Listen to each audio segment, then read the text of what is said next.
ঈশ্বর। যখনই আমরা ঈশ্বরকে স্মরণ করি, তার কাছে আমরা প্রার্থনা করি আমরা যেন সদা সুস্থ থাকি, এই সংকট থেকে, এই বিপদ থেকে আমরা যেন দূরে থাকি। কিন্তু এ ভীষণ বড় এক ভুল। এখন আপনারা ভাবছেন যে আমি কি সব বলছি। ঈশ্বরের কাছে সংকট থেকে দূরে রাখার প্রার্থনা করা এ ভুল হয় কি করে? কারণ এই সংকট, এই বিপদ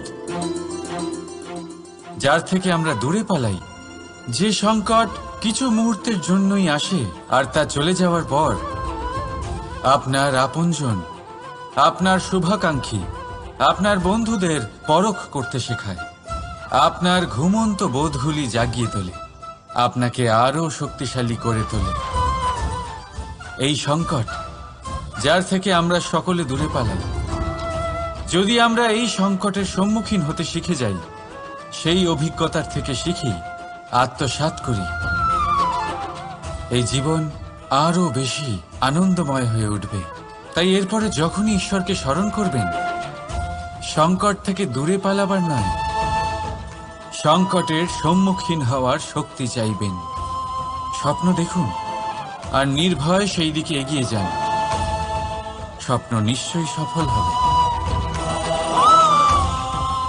রাধা রাধা। আসুন আজ আমরা কথা বলি এটার বিষয়। হীরে আমাদের জন্য অত্যন্ত মূল্যবান, অত্যন্ত প্রিয়, অত্যন্ত উজ্জ্বল। হীরের উজ্জ্বলতা সবাই চেনে, কিন্তু এই উজ্জ্বলতা আসে কোথা থেকে? অন্য কোনো হীরে দিয়ে এই হীরে পালিশ করা হয়, তবেই এটা সম্ভব হয়। কি ভালো ব্যাপার! নিজেই নিজেকে পালিশ করো আর নিজেকে আরো উজ্জ্বল করে তোলো। এবারে ভেবে দেখুন, কখনো কাদা দিয়ে কি কাদা পরিষ্কার করা সম্ভব? না, তার জন্য আপনার প্রয়োজন পড়বে পরিষ্কার জল। ঠিক সেইভাবেই শুভর দ্বারা শুভকে আরো অনেক শুভ করে তোলা যায়, কিন্তু মন্দ দিয়ে মন্দ শোধন করা যায় না। সবার আগে নিজের মন পরিষ্কার করুন, মনকে শুদ্ধ করুন, তারপর সেই দৃষ্টি দিয়ে এই সংসারকে দেখুন। এই সংসার আপনা থেকেই শুদ্ধ মনে হবে। যদি কারোর মধ্যে দোষ দেখেন, তাহলে শুভ কর্ম করে তার দোষ দূর করার চেষ্টা করুন, তাকে সাহায্য করুন। তার মধ্যে দোষ দেখে নিজের মনকে বিকারগ্রস্ত করবেন না, কারণ আপনি হীরে। অন্য কোনো হীরে পালিশ করতে সাহায্য করুন, ভালো লাগবে। রাধা রাধা। কথায় আছে, যদি ভাগ্য সাথে না থাকে, যদি কপাল খারাপ হয়, তাহলে মিষ্টি নদীর জলও নোনা হয়ে যায়। এই কথাটা একদম ভুল। প্রতিটা বিষয়ে, প্রতিটা সমস্যার জন্য ভাগ্যকে দোষ দেওয়া অনুচিত। জীবনের সমস্ত দুর্ঘটনার কারণ ভাগ্য হতে পারে না। বহুবার কারণ হয় আমাদের অসাবধানতা। সাবধান থাকা অত্যন্ত জরুরি। আমরা আগামী সংকটের থেকে সাবধান থাকি না, নিজেকে তৈরি রাখি না। আর যখন হঠাৎ করে সংকট আমাদের সামনে প্রকট হয়, আমরা নিজেদের সামলাতে পারি না। সেই পরিস্থিতির কাছে আমরা হেরে যাই। সাবধান থাকা অত্যন্ত জরুরি। যখন আপনি কোনো অজানা পথে বেরিয়ে পড়েন, তখন সবার আগে নিজের একটা পা তার নিচের ভূমিতে রাখেন, আর আরেক পা দিয়ে সামনের ভূমি আপনি পরখ করেন। এটাই বুদ্ধির লক্ষণ। সাবধানতার মানে হলো আগামী ভবিষ্যতের পূর্বাভাস করা। কারণ যাই করে নিন না কেন, আপনি ভবিষ্যৎ দেখতে পারবেন না। কিন্তু যদি আপনার ভবিষ্যতে সংকটই লেখা থাকে, তাহলে তা আসুক। সেই সংকটের সম্মুখীন হওয়ার জন্য আপনি সাবধানতার ঢাল অবশ্যই ব্যবহার করতে পারবেন। রাধা রাধা। আপনি কি কখনো ভেবে দেখেছেন বিষ পান করার পরেও মহাদেবকে দেবাদিদেব মহাদেব কেন বলা হয়, আর অপরদিকে অমৃত পান করার পরেও রাহু আর কেতুকে অসুর কেন বলা হয়? কেন? এর কারণ হল উদ্দেশ্য। আপনার কর্ম করার পেছনে যে উদ্দেশ্য আছে তা অত্যন্ত গুরুত্বপূর্ণ। এই সংসারে কোনো ব্যক্তি সেই দ্বারাই পরিচিত, কর্ম করার পিছনে তার উদ্দেশ্য দিয়ে। যদি কেউ পরোপকার করে কিন্তু তার পেছনে তার উদ্দেশ্য স্বার্থের হয়, সেই পরোপকারী মানুষ নিজের মাহাত্ম্য সেখানেই হারিয়ে ফেলে।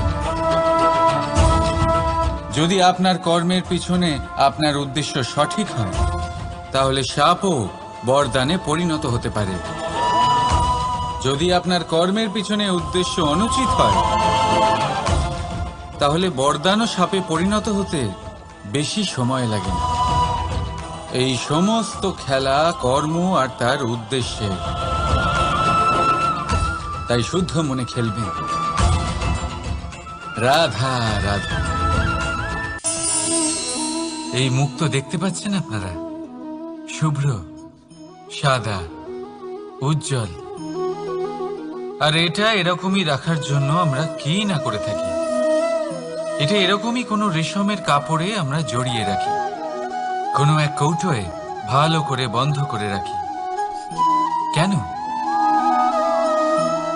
যাতে এতে একটা আঁচড়ও না লাগে, যাতে এই মুক্ত না ভাঙে, কারণ এটা অমূল্য। ঠিক সেই রকমই এই দুধ যাতে না কাটে, তাই আমরা এটা গরম করে রাখি। গ্রীষ্মকালে আমরা এটা শীতল জলে রেখে দিই, কারণ এটা অমূল্য। এই দুটোই বড়ই অমূল্য, তাই আমরা এগুলো সামলে রাখি। দুধ আমাদের শরীরের অনেক পুষ্টি দেয়, সেই শরীরেরই সৌন্দর্য বাড়ায় এই মুক্ত। এবার মুক্ত আর দুধের মতোই হয় আমাদের আপনজনদের মন। এটাও আমাদের সামনে রাখা উচিত, এটার রক্ষাও আমাদের করা উচিত। মিষ্টি কথা, স্নেহ আর ভালো ব্যবহারের দ্বারা এগুলি সামনে রাখুন। কারণ যেভাবে একবার দুধ কেটে গেলে তাকে আর কোনোভাবেই ঠিক করা যায় না, আর একবার যদি মুক্ত ভেঙে যায়, যাই করুন না কেন তাকে আর জোড়া দেওয়া যায় না। ঠিক সেইভাবেই একবার যদি মনে ফাটল ধরে যায়, তাকে আগের অবস্থায় ফিরিয়ে নিয়ে যাওয়া অত্যন্ত কঠিন হয়ে দাঁড়ায়। মনের মতামতে ভেদাভেদ হতেই পারে, কিন্তু মনের ভেদাভেদ হওয়া উচিত নয়। সেই জন্য একে অপরের মনকে সামলে রাখুন, কারণ তা অত্যন্ত অমূল্য। রাধা রাধা। রাধা আমাকে বহুবার জিজ্ঞেস করে, এই মোহ আর প্রেমের মধ্যে পার্থক্য কি? দাদাও তা বুঝতে পারেন না।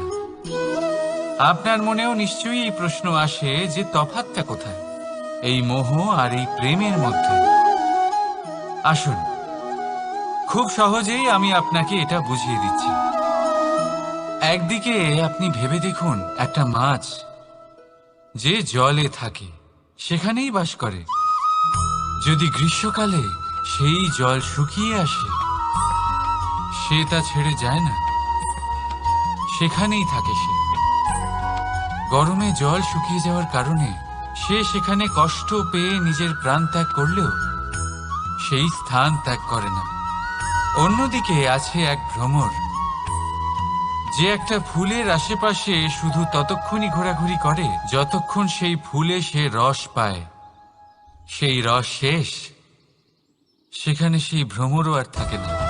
তাহলে যেই তফাৎ এক ভ্রমর আর মাছের মধ্যে আছে, সেই তফাতই আছে মোহ আর প্রেমের মধ্যে। যা কোনো কামনা ছাড়া, কোনো লোভ ছাড়া করা হয় তা হলো প্রেম। আর যা কিছু পাওয়ার উদ্দেশ্য নিয়ে করা হয় তা হলো মোহ। তাহলে ত্যাগ করে দিন এই মোহকে, আর আমার সাথে ভালোবেসে বলুন, রাধা রাধা।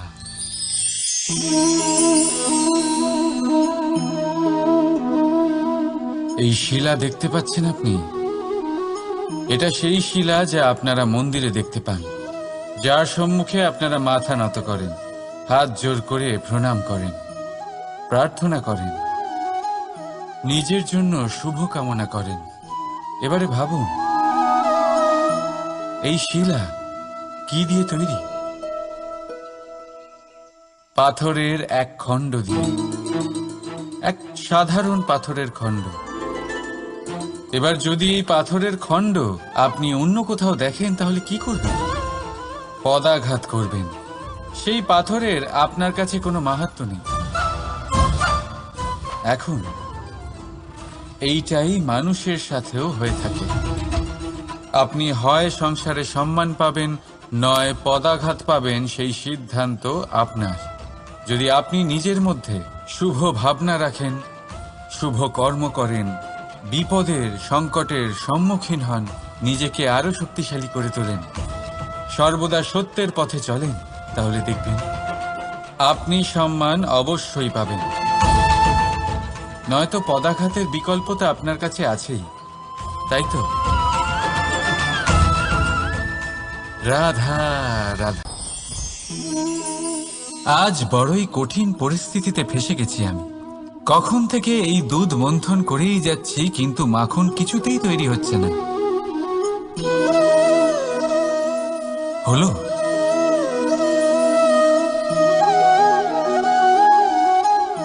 এই দুধ তো কেটে গেছে, এবার কি হবে?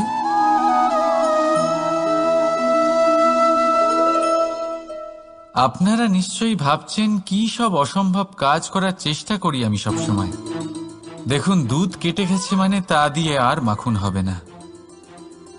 ঠিক, খুব ভালো কথা যে আপনারা এটা জানেন। এটাও জেনে নিন যে আমাদের সম্পর্ক ঠিক এরকমই হয়। যদি সম্পর্কে তিক্ততা চলে আসে, তাহলে যতই চেষ্টা করুন না কেন, কোনো লাভ হবে না। যদি আপনি আপনার সম্পর্কে সুখের মিষ্টি মাখন খেতে চান,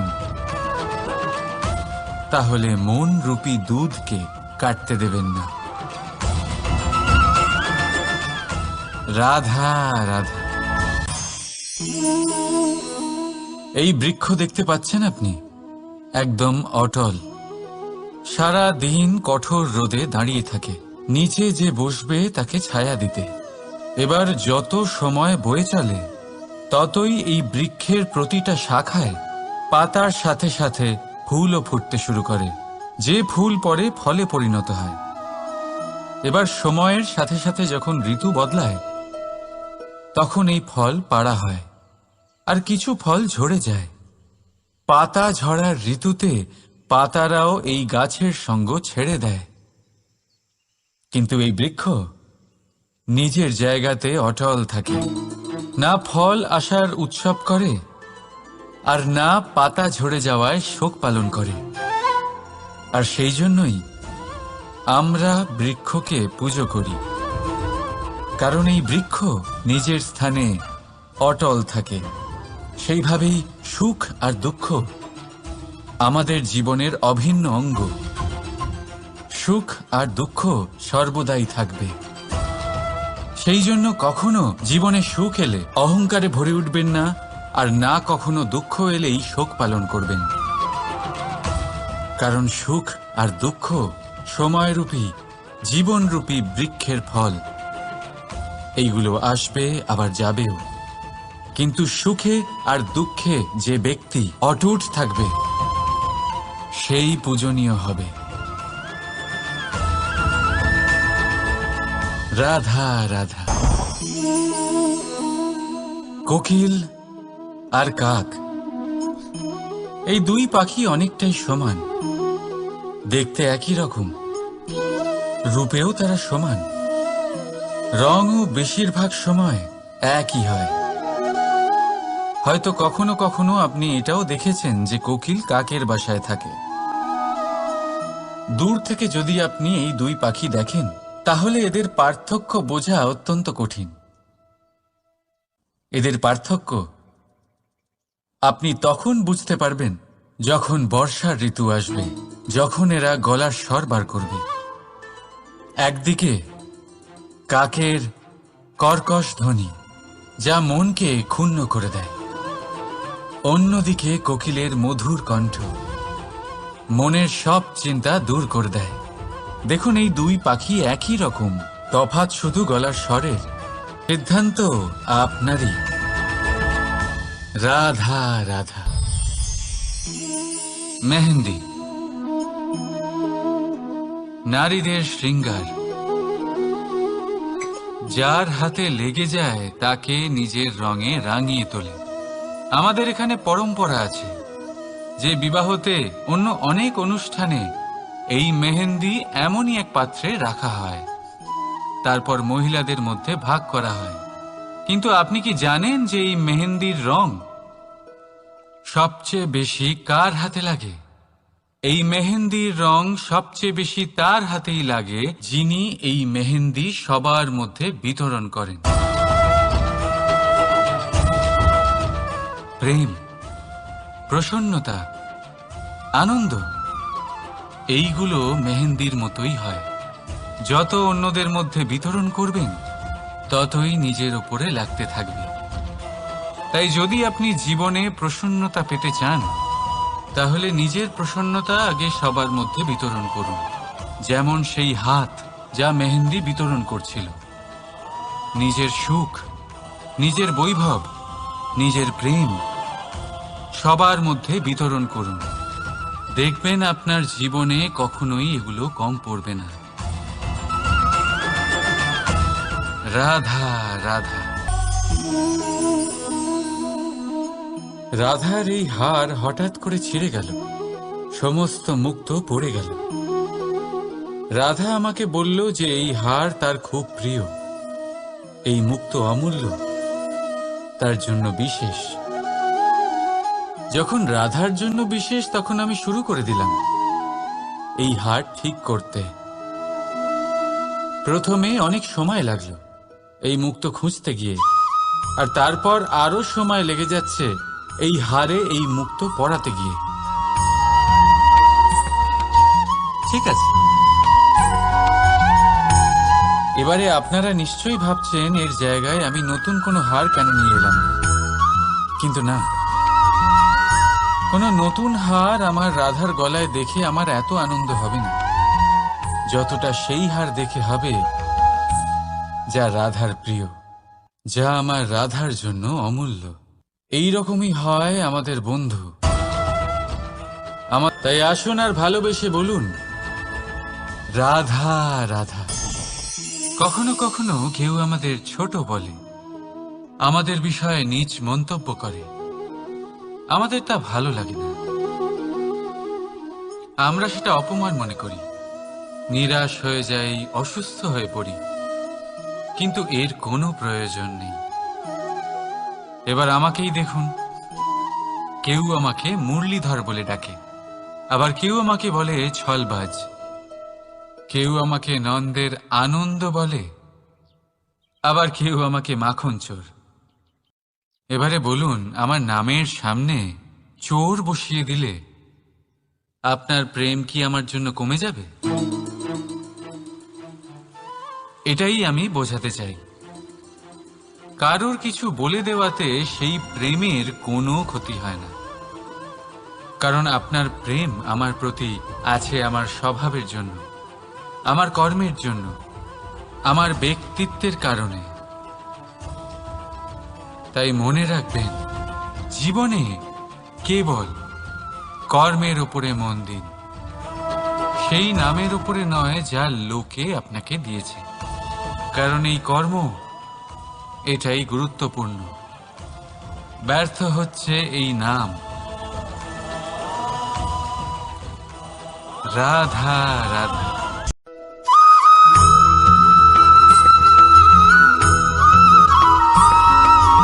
বসন্ত ঋতু, এই সময় মন আনন্দে ভরে থাকে।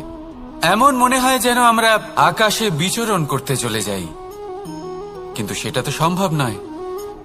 সেই জন্য হয়তো আমরা ঘুড়ি ওড়াই, এই ঘুড়িকে নিজেদের প্রতিরূপ মনে করে।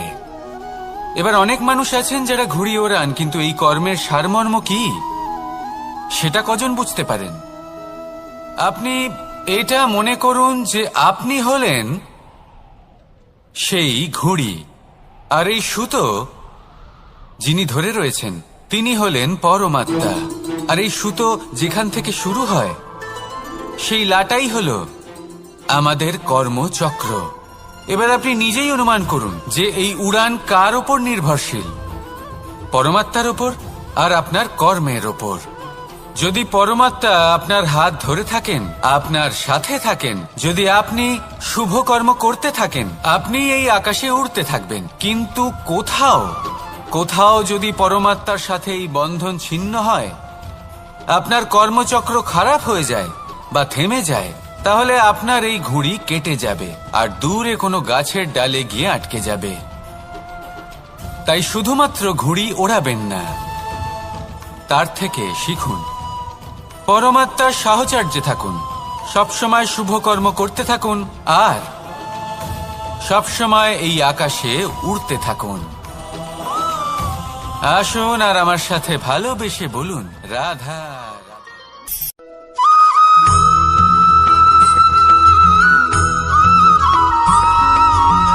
এবার অনেক সময় মানুষের মনে এরকম প্রশ্ন আসে যে এই সংসারে সবথেকে বড় বিপদ কি? কেউ বলে ধর্ম সংকট, আবার কেউ বলে প্রাণের উপর আসা সংকট। প্রত্যেক মানুষের জীবনে বিভিন্ন সংকট আসে, আর এই সমস্ত সংকট অত্যন্ত বিচিত্র হতে পারে। এই সমস্ত সংসার হলো সংকট দ্বারা পরিপূর্ণ। ঠিক আছে, আপনাকে একটা উদাহরণ দিই। একজন ধনী ব্যক্তি, এবার ওনার জীবনে সংকট কি হতে পারে? সংকট এটাই যে কেউ তার সম্পত্তি চুরি না করে নেয়, আমরা বুঝতে পারছি। এবার একজন চোর, তার জীবনে সংকট কি হতে পারে? যে চুরি করার সময় সে যদি তার একটা কাশি চাপতে না পারে, তাহলে সে ধরা পড়ে যেতে পারে, ঠিক কিনা? আবার অনেক সময় এমনও হয় যে যার জন্য আমি সংকট, সেও আমার কাছে সংকট। যেমন এই পরিস্থিতিতে দেখুন, সংকট হলো সংকট, এ তো জীবনে থাকবে, কিন্তু এর সম্মুখীন কিভাবে হওয়া যায়? খুব সরল, সব এটার ওপর নির্ভর করে, মনের ওপর। এই মনকে নিয়ন্ত্রণ করলে সব ঠিক থাকবে। এবার যদি ধনী ব্যক্তি মনকে নিয়ন্ত্রণ করে ফেলেন, নিজের অর্থের ব্যবহার শুভ কাজের জন্য, সমাজের সেবার জন্য বিকাশ করতে করেন, ওই অর্থকে একত্রিত করে না রাখেন, তাহলে চুরির সমস্যা, এই সংকট সেখানেই কেটে যাবে। এবার যদি কথা বলি সেই চোরের, তাহলে চোর যদি নিজের মনকে সংযত করে নেয়, যদি নিজের কর্মকে নিয়ন্ত্রণ করতে পারে, তাহলে এমন কোনো স্বর নেই যা ওকে ধরা পড়তে বাধ্য করবে। সেই জন্য জীবনে সংকট যতই আসুক, যত বড়ই সংকট আসুক না কেন, কবচ হলো একটাই, আর এই কবচের নাম হলো আত্মনিয়ন্ত্রণ। নিজের মনকে নিয়ন্ত্রণে রাখতে শিখুন। এটা নিজের জীবনে প্রয়োগ করে তো দেখুন। যদি আপনি করতে পারেন, তবে আপনি দেখবেন যে সংকট তো জীবনে আসা যাওয়া করে, কিন্তু সেই সংকটগুলির সম্মুখীন আপনি এইভাবে করতে পারবেন। তাহলে সেটাই করুন, আর আমার সাথে ভালোবেসে বলুন, রাধা রাধা।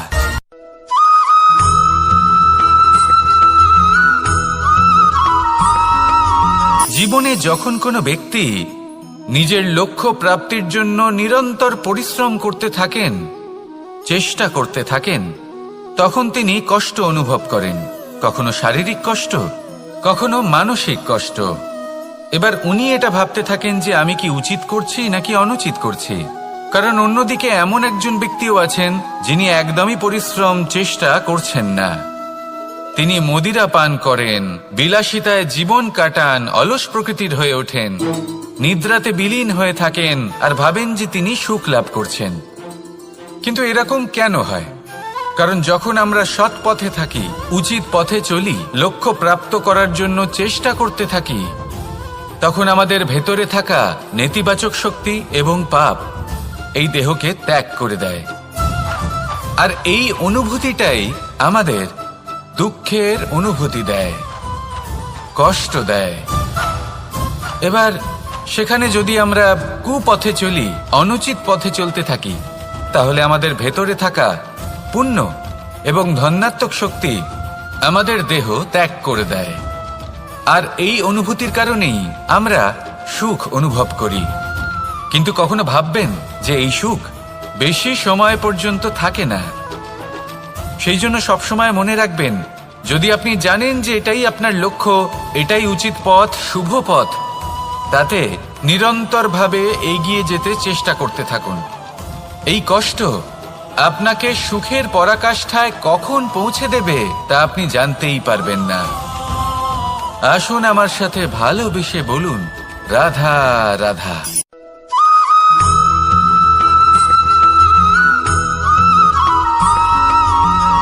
মানুষের মানসিকতা এমন হয় যে সে যতটা করে আশা করে যে তার থেকে অনেক বেশি তার বদলে সে পাবে। দেখুন, সবকিছুই আপনার ভাবনা চিন্তার উপর নির্ভর করছে। আপনি যদি ফলের বিষয়ে ভেবে কর্ম করতে থাকেন তাহলে সেটা অনুচিত। জীবনের আসল আনন্দ হলো নিজের কর্ম করতে থাকা, ফলের চিন্তা করা উচিত নয়। যদি আপনি এরকম ভাবেন যে আমি এতটা করছি, আমার এতটা পাওয়া উচিত, সেই ভাবনা অনুচিত। যদি আপনি সেবার মানসিকতা নিয়ে কর্ম করতে থাকেন, কর্মচক্রে প্রবাহিত হন, যদি আপনি এমন ভাবনা রাখেন যে আমি এতটা পাচ্ছি তাই এর থেকে অনেক বেশি আমি কর্ম করব, তাহলে নিশ্চিতরূপে আপনি যতটা করছেন তার থেকে অনেক বেশি আপনি পাবেন। আপনার আশার থেকে অনেক বেশি আপনি পাবেন। শুধু জীবনে অনেক বেশি কাজ করতে থাকুন, ফলের চিন্তা করবেন না। আর মনে রাখবেন, এই ভাবনাই সব থেকে বড় বীজ।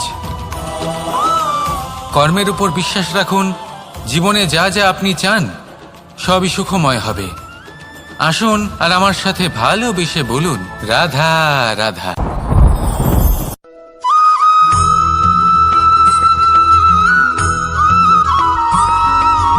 আমাদের শরীর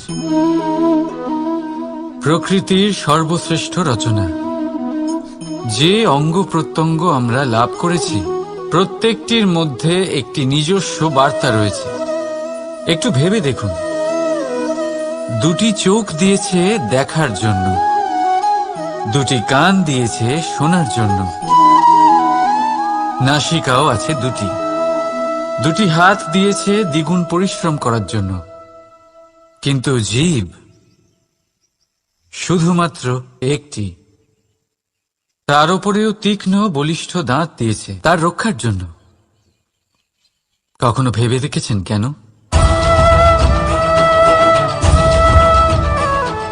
কারণ শব্দ আর শব্দের প্রয়োগ মানুষের সবচেয়ে বড় অস্ত্র, যার প্রয়োগ যত ভেবে চিন্তে করা যায় মানুষ তার জীবনে ততটাই উপরে উঠতে পারে।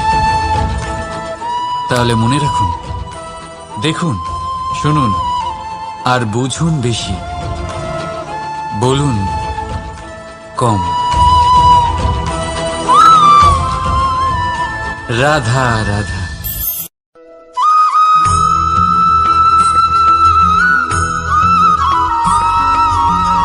এই সংসারে কোনো বস্তু হোক বা ব্যক্তি হোক, তার একার গুরুত্ব কিন্তু খুব বেশি নয়।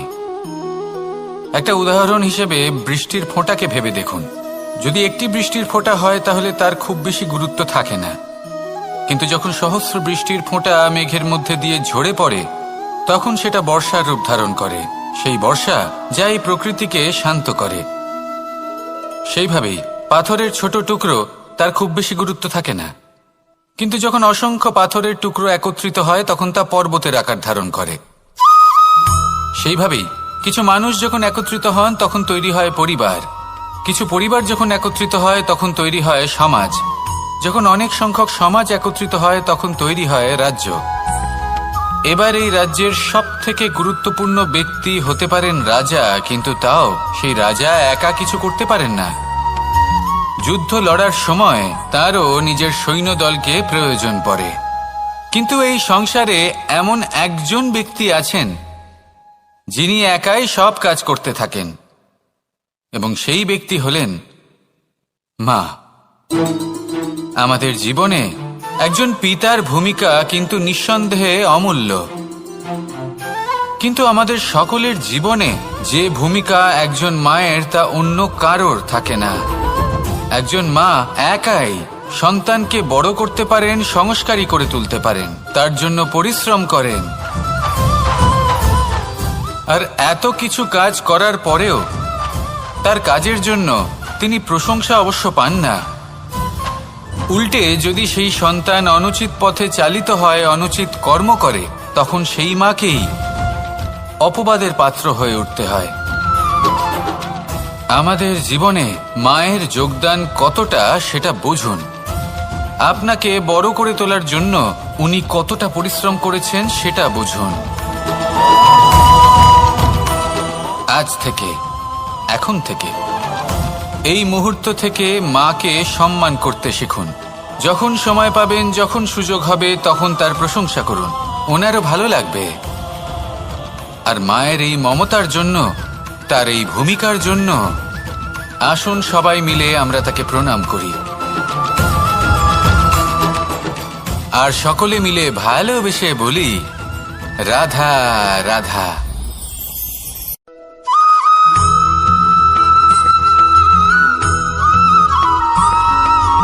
ফিরে আসছিলেন এবং তাদের ফেরার পথে হঠাৎ করে কোথাও থেকে একটি বাছুর চলে এলো।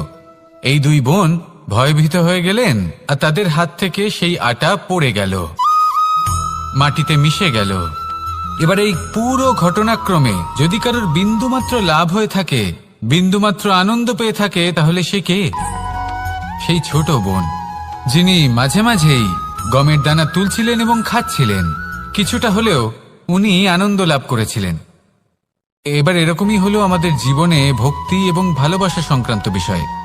মানুষ নিজের জীবনের দৈনিক কাজে এতটাই ব্যস্ত হয়ে পড়েন, প্রত্যেকদিন শুধু কাজ কাজ কাজ কাজ করতে থাকেন, আর তাতে ভক্তি এবং ভালোবাসার জন্য সময় বার করতেই পারেন না।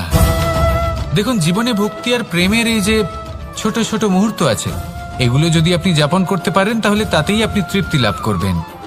বাকি সবই আপনার ব্যর্থ বলেই মনে হবে। জীবনে যখনই আপনি কোনো কাজ করবেন, ঈশ্বরের প্রতি সমর্পিত হয়ে সেই কাজ করুন। আর যখনই সময় পাবেন, তাহলে সেই সময় নিজের আপনজনদের দিন, যাদের আপনি ভালোবাসেন, তাদের প্রতি যত্নবান হন, তাদের শুভাকাঙ্ক্ষী হন। এই প্রেম আর ভক্তির ছোট ছোট মুহূর্তগুলো আপনার জীবনকে চরিতার্থ করে তুলবে। আসুন আমার সাথে ভালোবেসে বলুন, রাধা রাধা।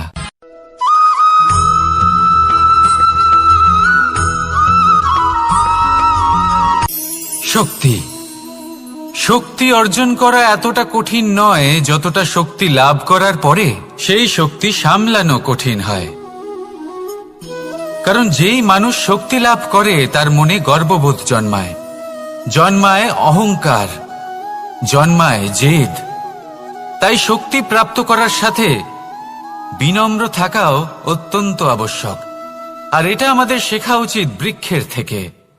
বৃক্ষ যা আমাদের ফল দেয়, বৃক্ষ যা যত ফল দেয় ততটাই ঝুঁকে যায়।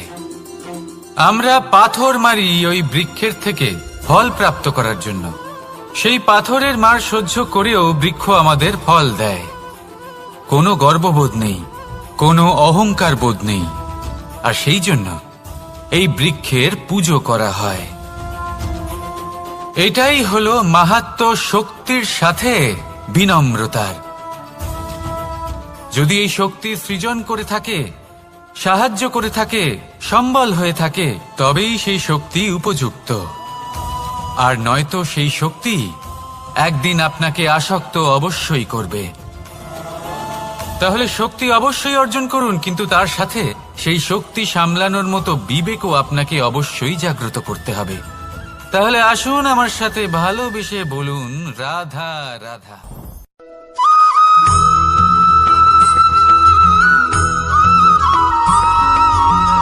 যখন আমরা কোনো বনে প্রবেশ করি, তখন এই সবুজ ঘাস দেখে, এই কোমল ঘাস দেখে আমাদের মন প্রফুল্ল হয়ে ওঠে। ভিন্ন ভিন্ন প্রজাতির ফুল, ভিন্ন ভিন্ন রঙের ফুল দেখে এই মন আনন্দে ভরে ওঠে। এখানে শিশুরা আনন্দ লাভ করে, বড়রা ভোজন গ্রহণ করেন, কথাবার্তা বলেন, হাঁটাহাঁটি করে বেড়ান। এবার ভেবে দেখুন, যখন এই উপবনের নির্মাণ হয়েছিল সেই সময় যদি এই মাটিকে সঠিকভাবে খনন না করা হতো, যদি তাতে সঠিকভাবে বীজ রোপণ না করা হতো, যদি কোনো সংঘর্ষ না হতো, পরিশ্রম না করা হতো, যদি চলতে চলতে পায়ে কাঁটা না বিঁধে যেত, তাহলে এই সুন্দর বন দেখে আমরা কি এই আনন্দ লাভ করতে পারতাম? কখনোই নয়। ধরুন কোনো নদীর তটে সুন্দর একটি বন আছে, সেই বনের আনন্দ লাভ করতে গেলে আপনাকে সেই নদী পার করতেই হবে।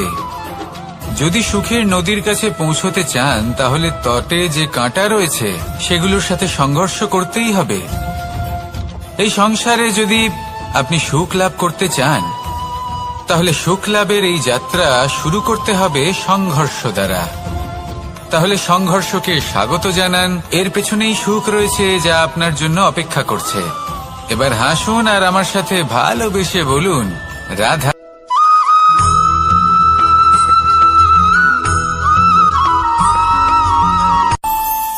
আমাদের মনে যখন কোনো প্রশ্ন ওঠে, কোনো দ্বন্দ্ব জাগে, তখন আমরা যাই আমাদের গুরুর কাছে, আমাদের আরাধ্যের কাছে গিয়ে জিজ্ঞেস করি। এইভাবেই একদিন আমি পৌঁছলাম আমার আরাধ্যের কাছে, আমার মহাদেবের কাছে, আর ওনাকে প্রশ্ন করলাম যে মহাদেব, জীবনে আনন্দ পাওয়ার, উৎসব পালনের, প্রেম ভাগ করে নেবার, জীবনকে উপভোগ করে নেওয়ার সর্বশ্রেষ্ঠ সময় কোনটা? মহাদেব হাসলেন আর উনি বললেন, জীবনে উৎসব পালনের সব থেকে শ্রেষ্ঠ দিন হল মৃত্যুর ঠিক আগের দিনটা। প্রেম ভাগ করে নেওয়ার সব থেকে শ্রেষ্ঠ মুহূর্ত হল মৃত্যুর ঠিক আগের মুহূর্ত। জীবনকে উপভোগ করে নেওয়ার সর্বশ্রেষ্ঠ প্রহর হল মৃত্যুর এক প্রহর পূর্বে। তখন আমি চমকে গেলাম। আমি বললাম, কিন্তু মহাদেব, মৃত্যু তো অনিশ্চিত, আমরা জানিও না কবে আমাদের মৃত্যু হবে। মহাদেব আবার হাসলেন। উনি বললেন যে যদি আমরা এভাবে জীবন কাটাই যে আমরা জীবনের প্রত্যেক দিন, প্রত্যেক মুহূর্ত, প্রত্যেক প্রহর শেষ বলে মনে করি, তাহলে আমাদের সমস্ত জীবন আনন্দের সাথেই অতিবাহিত হবে। কি বলেন?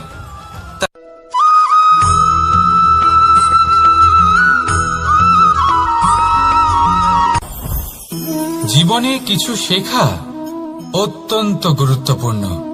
এবার কি কি শিখতে হবে সেই সব শেখানোর জন্য অনেক শিক্ষক রয়েছেন, কিন্তু কি শিখবেন না আর কি করবেন না, এটা আমাদের নিজের অভিজ্ঞতা দিয়ে শিখতে হয়। কিন্তু তার মানে এটা নয় যে যদি আপনাকে শিখতে হয় যে আগুনের তাপ কতটা, আপনাকে আগুনের মধ্যে হাত দিতে হবে। না, অন্য কারোর অভিজ্ঞতা দ্বারাও শিখতে পারেন। প্রশ্ন শুধুমাত্র একটাই যে আপনি কি শিখতে চান নাকি চান না। যদি আপনি এটাই ভাবেন যে আমি শুধুই নিজের অভিজ্ঞতা দ্বারাই শিখতে চাই, তাহলে জীবনকাল ছোট মনে হবে, অনেক কিছুই শিখতে পারবেন না। তাই নিজের সাথে সাথে বড়দের অভিজ্ঞতা দ্বারাও শেখা শুরু করে দিন।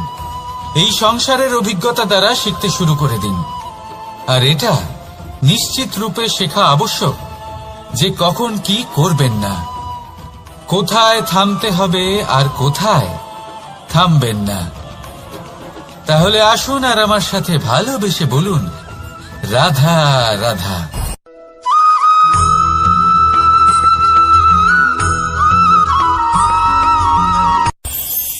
এই সংসারে আমরা প্রকাশ কোথা থেকে পাই? এর উত্তর বড়ই সরল। ভোরে যখন সূর্যোদয় হয় তখন প্রকাশের কিরণ আমাদের ঘরে এসে পৌঁছয়। এইভাবেই আমরা প্রকাশ লাভ করি। এবার এই প্রকাশের আলোতেই আমরা সারাদিনের কাজ সম্পন্ন করি।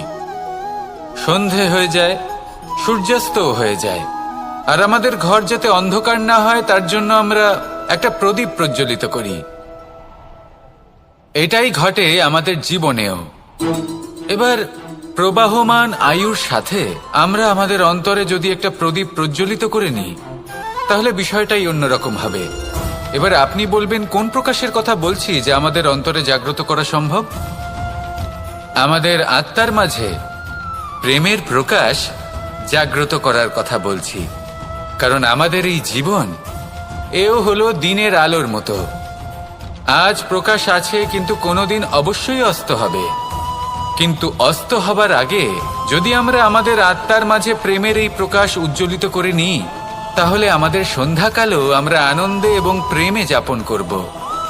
তাহলে আসুন আর আমার সাথে ভালোবেসে বলুন, রাধা রাধা।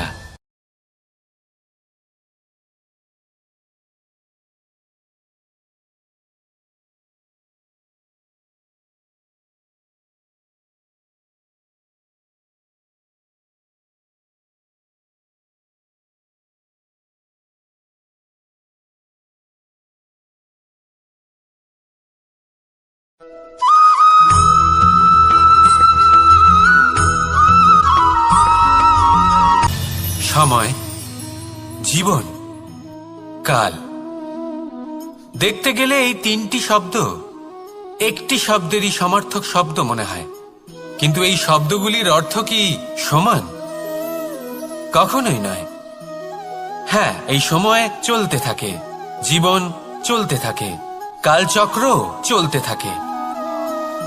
এই সময় কেটে যায়, কিন্তু এই জীবন একে যাপন করতে হয়। কি বলেন?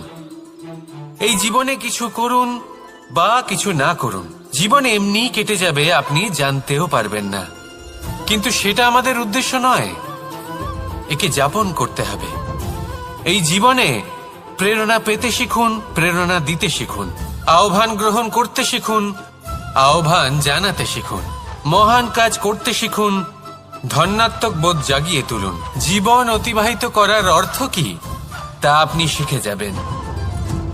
কারণ সময় কেটে যায়, সমস্ত যুগ কেটে যায়, কিন্তু জীবনের রীতি জীবন কাটিয়ে দেওয়া নয়, জীবন যাপন করা। এই জীবন সম্পূর্ণরূপে অনুভব করতে হবে, নতুন পথ বানাতে হবে।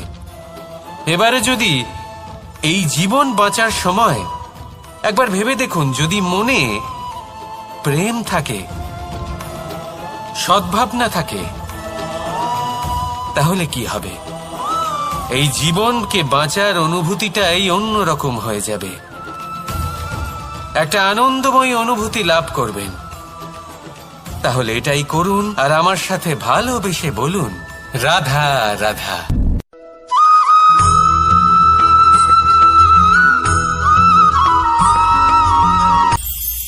এটা হলো ধান গাছ।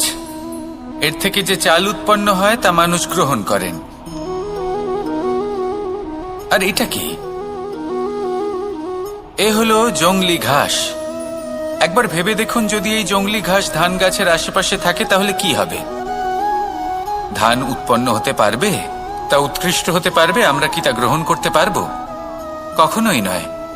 এই জংলি ঘাস ধানকে নষ্ট করে দেবে, কিন্তু নিজে জীবিত থাকবে। এটাই হলো আজকের শিক্ষা। এই সংসারে যদি আপনি নীতির পথে চলতে চান, উচিত কর্ম করতে চান, সংসারকে সেবা করতে চান, তাহলে জংলি ঘাসের মতো ব্যক্তিদের থেকে সবসময় দূরে থাকতে হবে। সেই ব্যক্তি যারা দুর্নীতি এবং মিথ্যা দ্বারা পরিপূর্ণ, যাদের ব্যবহার অশুভ, যাদের অনেক অশুভ গুণ রয়েছে, তারা সঠিক নয়। সেই সকল ব্যক্তি যাদের চরিত্র অত্যন্ত দুষ্ট হয়, তারা হয় শুভ চরিত্রের ব্যক্তিকে একদম নষ্ট করে দেয়, নয় নিজের মতো বানিয়ে তোলে। তাই যদি আপনি নীতির পথে চলতে চান, এই সংসারের জন্য শুভ কর্ম করতে চান, তাহলে সেই সঙ্গ লাভ করুন যে সঙ্গ জ্ঞানে পরিপূর্ণ, যাদের মধ্যে অনেক গুণ আছে, যাদের থেকে প্রতিদিন কিছু শিখতে পারবেন। এমন ব্যক্তির সাথে জীবন অতিবাহিত করুন, দুরাচারীদের থেকে দূরে থাকুন। তবেই এই মন প্রসন্ন হয়ে বলবে, রাধা রাধা।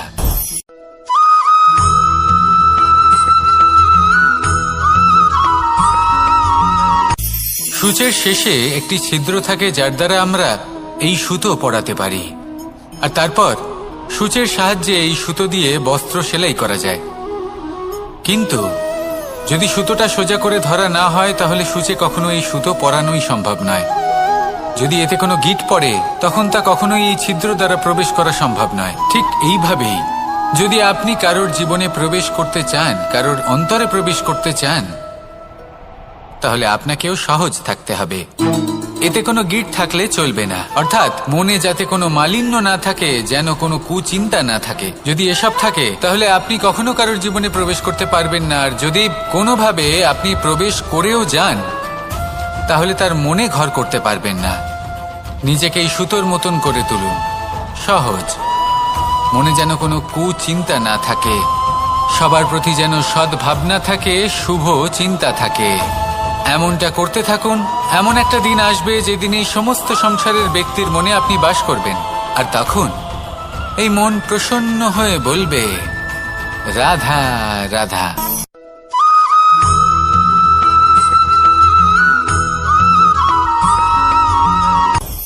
আপনি কখনো পর্বতের শিখরে উঠেছেন? আপনি দেখতে পাবেন পর্বতের পদতলে প্রচুর সুন্দর ফুল রয়েছে, সবুজ বনানী রয়েছে। যত আপনি ওপরে উঠতে থাকবেন তত ফুল কমতে থাকবে, সবুজ বনানী কমতে থাকবে। আরো কিছুটা ওপরে উঠলে কাঁটা জাতীয় গাছ দেখতে পাবেন, শুকনো গাছ দেখতে পাবেন। আরো যদি ওপরে ওঠেন তাহলে পাষাণ দেখতে পাবেন। আরো ওপরে উঠলে হিমখণ্ড দেখতে পাবেন। এই যে পর্বত, তা মনুষ্য জীবনের সবথেকে উত্তম উদাহরণ। মানুষ যখন সাফল্যের শিখরে পৌঁছতে চান, মহানুভবতার শিখরে পৌঁছতে চান, পথে যত আস্তে আস্তে উপরে উঠতে থাকেন ততই ভৌতিক বস্তু তার থেকে বিচ্ছিন্ন হতে থাকে। যদি তিনি সেই ভৌতিক বস্তুগুলি ত্যাগ না করতে পারেন তাহলে কখনোই সেই স্থানে পৌঁছতে পারবেন না। আর মানুষ যদি উচিত ত্যাগ করতে পারেন, পথে অগ্রসর হতে থাকেন, এগোতে থাকেন, তাহলে একদিন না একদিন তিনি মহানুভবতার, জ্ঞানের, সাফল্যের হিমের স্বাদ অবশ্যই লাভ করবেন। মনে রাখবেন, মানব জীবনে ত্যাগ হলো অত্যন্ত গুরুত্বপূর্ণ অংশ। আসুন আমার সাথে ভালোবেসে বলুন, রাধা রাধা।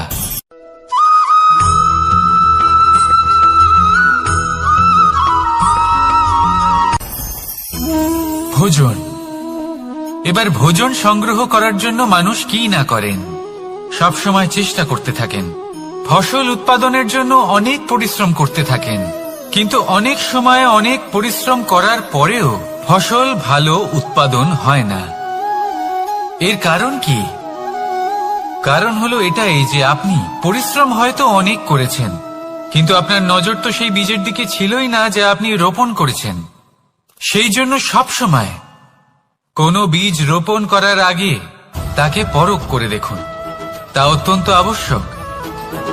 আর সেইভাবেই যখনই কোনো কর্মের প্রশ্ন আসে, তাহলে সেখানে শুধুমাত্র পরিশ্রম যথেষ্ট নয়। সেই কাজের প্রতি আপনার কর্তব্য কি, আপনার উদ্দেশ্য কি, সেটা জানা হলো অত্যন্ত গুরুত্বপূর্ণ। তাই কর্ম করুন, কিন্তু সেই কর্মের প্রতি আপনার যা উদ্দেশ্য তার মাহাত্ম্য বুঝতে চেষ্টা করুন। তাহলে আসুন আমার সাথে ভালোবেসে বলুন, রাধা রাধা।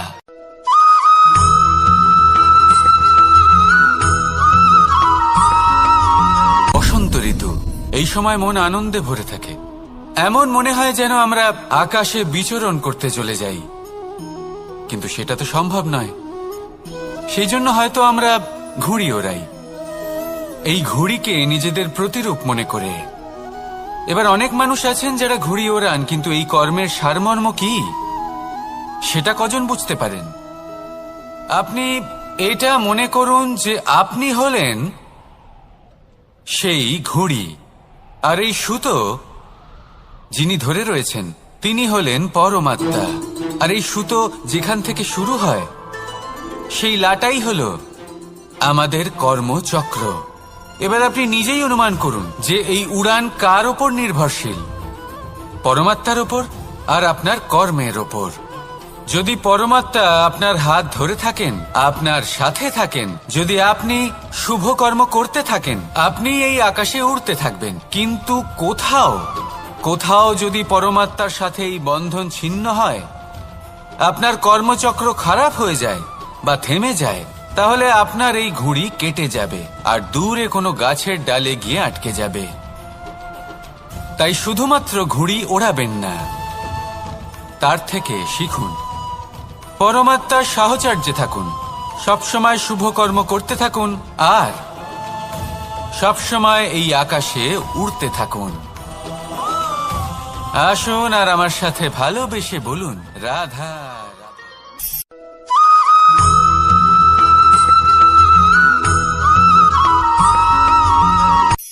এই সংসারে সাফল্য লাভ করার জন্য জ্ঞানের প্রয়োজন হয়, পরিশ্রমের প্রয়োজন হয়, দৃঢ় নিষ্ঠার প্রয়োজন হয়, নিরন্তর চেষ্টা করা প্রয়োজনীয়। কিন্তু আরো কিছু আছে যা অত্যন্ত প্রয়োজনীয় এবং গুরুত্বপূর্ণ। তা হলো ভালো বন্ধু। তাদের থাকা অত্যন্ত প্রয়োজনীয়। যদি ভালো বন্ধু থাকে তাহলে সময় এলে তারা ঢাল হয়ে আপনাকে সুরক্ষা করবেন। সময় এলে অস্ত্রের মতো শত্রুকে সংহারও করবেন। যদি তিনি জ্ঞানী হন, তাদের মধ্যে সদ্গুণ থাকে, তাহলে এই সব গুণ আপনার মধ্যেও প্রবেশ করবে। তাহলে সাফল্যের জন্য ভালো বন্ধু পাওয়া অত্যন্ত প্রয়োজনীয়। কিন্তু শুধু বন্ধু কেন, ভালো শত্রুও থাকা প্রয়োজনীয়। এবার আপনি ভাববেন, আমি কি বললাম?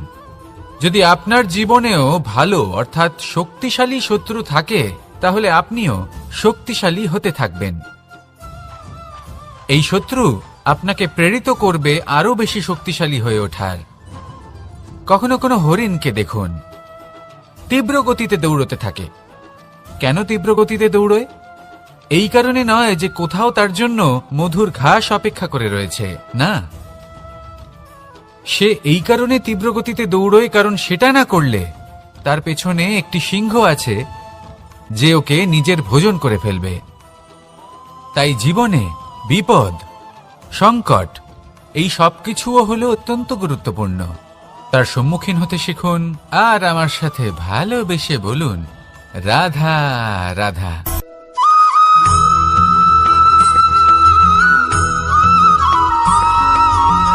ভালো, শুধু ওনাদের কঠোর ব্যবহার দেখলে আমরা একটু ভয় পেয়ে যাই।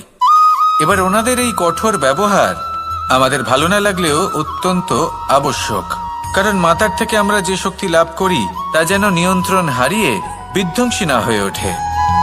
আমরা যেন কোনো কুপথে না চলে যাই, আমরা কখনো যেন দোষ না করে ফেলি।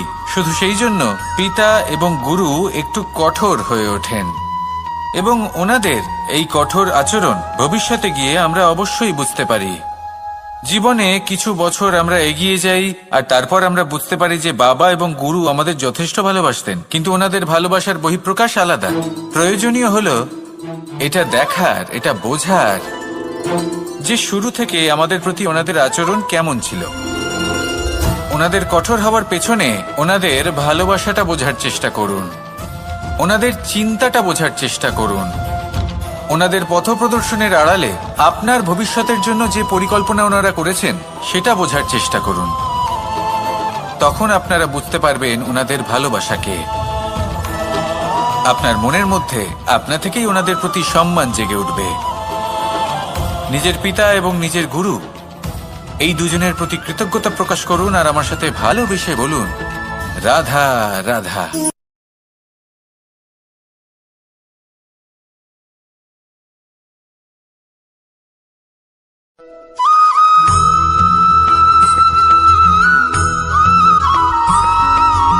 কথায় আছে, প্রত্যেক পুত্র তার পিতার প্রতিচ্ছবি হয়, আর সমস্ত প্রতিচ্ছবি চায় যেন সে তার অস্তিত্ব প্রাপ্ত করতে পারে। পুত্র চায় সে যেন তার পিতার মতো হয়, বা কখনো কখনো তার থেকেও শ্রেষ্ঠ হয়। সেটা কোনো অনুচিত ব্যাপার নয়। অনুচিত তখন হয় যখন পুত্র নিজের পিতার মতো হবার স্বপ্ন পূরণ করতে গিয়ে বা তার থেকেও শ্রেষ্ঠ হওয়ার স্বপ্ন পূরণে অনুচিত পথের আশ্রয় নেয়। কারণ তারপরে সে তার পিতার গুণগুলি আত্মসাৎ করতে চায় না। সে শুধুই এটা চায় যে সংসারের চোখে যেন আমি শ্রেষ্ঠ প্রমাণিত হই। এটা অনুচিত। সংসারে এমন অনেক মানুষ আছেন যারা এই কারণে শ্রেষ্ঠ হবার চেষ্টা করেন যাতে তার পরিবারের, তার পিতার সম্মান বৃদ্ধি পায়। এমনও মানুষ থাকেন, আর এটাই হলো পার্থক্য উদ্দেশ্যের। মনে রাখবেন, যদি আপনার উদ্দেশ্য শুভ হয় তাহলে পথও শুভ হবে, যদি আপনার উদ্দেশ্য অশুভ হয় তাহলে পথও অশুভ হবে। তাহলে নিজের পিতার মতো হবার চেষ্টা অবশ্যই করুন, তার থেকেও শ্রেষ্ঠ হওয়ার চেষ্টা অবশ্যই করুন, কিন্তু মনে রাখবেন আপনার সংকল্প আর আপনার উদ্দেশ্য এই দুই শুভ হওয়া উচিত। তাহলে আসুন আর আমার সাথে ভালোবেসে বলুন, রাধা রাধা।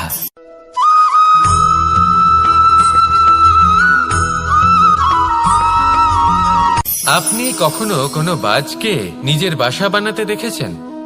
এই বাজ যখনই কোনো বাসা বানায় তখন উঁচু গাছের ডালে বা কোনো পর্বতের শিখরে বাসা বানায়, অনেক উচ্চতায়, আর সেখানে তার সন্তানও জন্মগ্রহণ করে। যখন এই সন্তানেরা জন্মায় তখন এই বাজ খুবই ভালোবেসে এবং খুব সাবধানে এদের পালন পোষণ করে, নিজের ঠোঁট দিয়ে তাদের ঠোঁটে খাবার পরিবেশন করে। কিন্তু যেই সেই সন্তানেরা হৃষ্টপুষ্ট হয়ে যায় এবং সেই কথা বাজ নিজে বুঝতে পেরে যায়, সেই বাজ নিজেই সেই বাসা ছিন্ন ভিন্ন করে দেয়। সেই সন্তান যাদের সবেমাত্র ডানা গজিয়েছে, কিভাবে উড়তে হয় তারা জানে না, সেই সন্তানগুলিকে উচ্চতা থেকে ঠেলে দেয়। সেই সন্তান প্রথমে ভয়ভীত হয়ে যায়। তারা সামনে মৃত্যুকে দেখতে পেয়ে ভয়ের কারণে তাদের ডানা ঝাপটাতে থাকে, আর সেই প্রক্রিয়াতেই সেই সন্তানগুলি উড়তে শুরু করে দেয়। এবার এই ঘটনায় আমরা কি শিক্ষা পেতে পারি? এটাই, যদি আপনি মাতা পিতা হন তাহলে নিজের সন্তানকে অবশ্যই স্নেহ করুন, কিন্তু তাদেরকে নিজের আঁচলের তলায় বেঁধে রাখবেন না। যদি আপনি চান আপনার সন্তান জীবনে উন্নতি করুক, তাহলে নিজের মুঠো থেকে তাদের স্বতন্ত্র করে দিন, এই সংসারে সংঘর্ষ করতে দিন। সেই সন্তান নিজেই বুঝতে পারবে যে জন্মের সময় পাওয়া ডানা কি করে ব্যবহার করতে হয়, আর আপনার চোখের সামনে আপনার সন্তান এই আকাশে উড়তে থাকবে। তাহলে আসুন আমার সাথে ভালোবেসে বলুন, রাধা রাধা।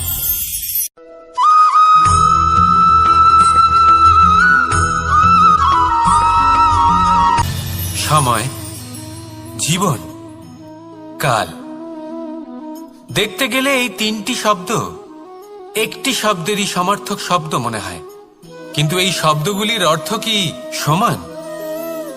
কখনোই নয়। হ্যাঁ, এই সময় চলতে থাকে, জীবন চলতে থাকে, কালচক্র চলতে থাকে। এই সময় কেটে যায়, কিন্তু এই জীবন একে যাপন করতে হয়। কি বলেন? এই জীবনে কিছু করুন বা কিছু না করুন, জীবন এমনি কেটে যাবে, আপনি জানতেও পারবেন না। কিন্তু সেটা আমাদের উদ্দেশ্য নয়, একে যাপন করতে হবে।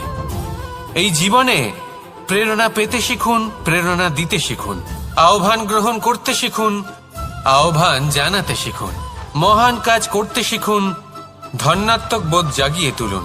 জীবন অতিবাহিত করার অর্থ কি তা আপনি শিখে যাবেন, কারণ সময় কেটে যায়, সমস্ত যুগ কেটে যায়, কিন্তু জীবনের রীতি জীবন কাটিয়ে দেওয়া নয়, জীবন যাপন করা। এই জীবন সম্পূর্ণরূপে অনুভব করতে হবে, নতুন পথ বানাতে হবে। এবারে যদি এই জীবন বাঁচার সময় একবার ভেবে দেখুন, যদি মনে প্রেম থাকে, সদ্ভাবনা থাকে, তাহলে কি হবে? এই জীবনকে বাঁচার অনুভূতিটাই অন্যরকম হয়ে যাবে, একটা আনন্দময় অনুভূতি লাভ করবেন। তাহলে এটাই করুন আর আমার সাথে ভালোবেসে বলুন, রাধা রাধা।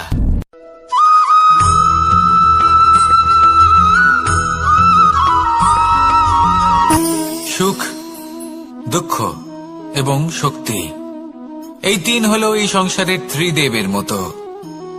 আমাদের জীবনে যা কিছু ঘটছে এই তিনটির ভিত্তির উপরেই হচ্ছে। আসলে এই সংসারের একটা নিয়ম আছে, যখনই আপনি কিছু লাভ করেন এই সংসার আপনার পরীক্ষা নেয়। এটা জানার জন্য আপনার পরীক্ষা নেয় যে আপনি যা কিছুই লাভ করেছেন আপনি কি আদৌ সেটার যোগ্য কিনা। ঠিক সেইভাবেই এই সুখ, দুঃখ এবং শক্তি আপনার পরীক্ষা নিয়ে থাকে। যখন সুখ আসে তখন সে আপনার পরীক্ষা নেয় যে আপনার মধ্যে অহংবোধ জাগ্রত হয়নি তো?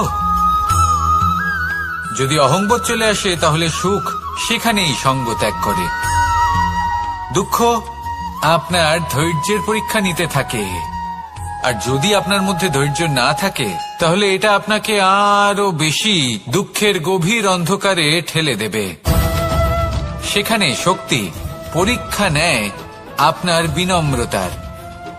যদি আপনি বিনম্র না হন তাহলে হয় এই শক্তি আপনার সঙ্গ ত্যাগ করবে, নয় এই শক্তি বিনম্রতার অভাবে আপনার পতনের কারণ হতে পারে।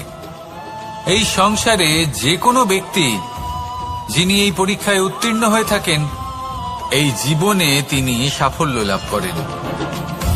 আসুন আমার সাথে ভালোবেসে বলুন, রাধা রাধা।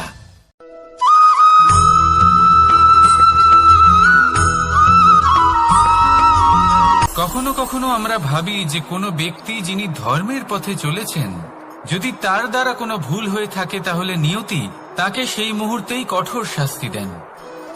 কিন্তু সেই সব মানুষ যারা সংসারের সবথেকে বড় অধর্মী, বহু নিকৃষ্ট মানের কাজ করেন, তাদের নিয়তি অনেক সুযোগ দেন। তাদের নিয়তি এরকম কঠোর প্রহার করেন না। এই ভাবনা কখনো না কখনো মনে আসেই। ভেবে দেখুন কেন? আসলে জীবনকে বেশিরভাগ মানুষ একভাবেই দেখে থাকেন, বিভিন্ন স্তরে একে দেখা উচিত। এবার আপনি বলুন, এই সংসারে কোনো অধর্মী কখনো প্রেরণার উৎস হতে পারেন? কখনোই নয়। যে মানুষ নিজের আত্মাকে মলিন করে ফেলেছেন, তিনি এই সংসারকে কিভাবে প্রেরণা যোগাবেন? উনি নিজেই বুঝতে পারেন না কোনটা করা উচিত, ধর্ম কোনটা। তাই নিয়তি তাকে একটা সুযোগ দেন, এটা বোঝার সুযোগ দেন যে কোনটা উচিত, কোনটা ধর্ম। সুযোগ দেন নিজের বিবেক জাগিয়ে তোলার, তাকে সুযোগ দেন নিজের অন্তরাত্মার ডাক শোনার। যখন তাতেও কাজ হয় না, তখন নিয়তির কাছে একটাই পথ বাকি থাকে, আর তা হল মহাবিনাশ। মহাবিনাশ হয়তো দেরিতেই আসতে পারে, কিন্তু তা অবশ্যই আসবে। আর যখন মহাবিনাশ আসে, তখন মহাবিনাশের যন্ত্রণা সমগ্র মানব জীবনের যন্ত্রণার থেকে অনেক বেশি হয়। এই কথাটা সবসময় মনে রাখবেন। আর অন্যদিকে যে মানুষ ধর্মের পথে চলছেন, তার দ্বারা যদি কোনো ভুল হয়ে থাকে, তখন নিয়তি তার পরীক্ষা নেন। কিছুক্ষণের জন্য মানুষের মনে হতে পারে নিয়তি তাকে কঠোর শাস্তি দিয়েছেন।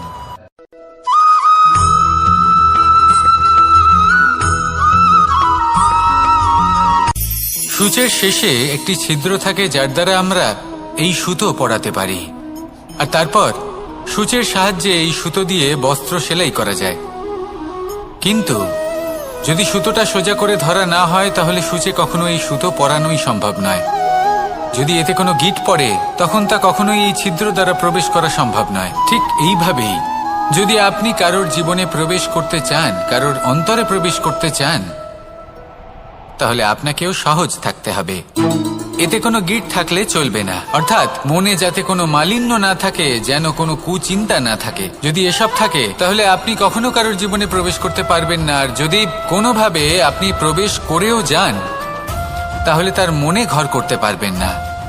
নিজেকে এই সুতোর মতন করে তুলুন, সহজ। মনে যেন কোনো কুচিন্তা না থাকে, সবার প্রতি যেন সদ্ভাবনা থাকে, শুভ চিন্তা থাকে।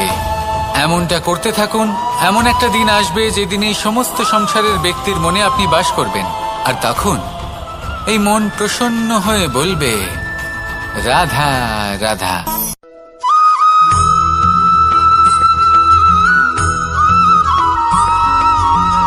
পিতা আর পুত্রের সম্পর্ক অত্যন্ত মধুর হয়ে থাকে।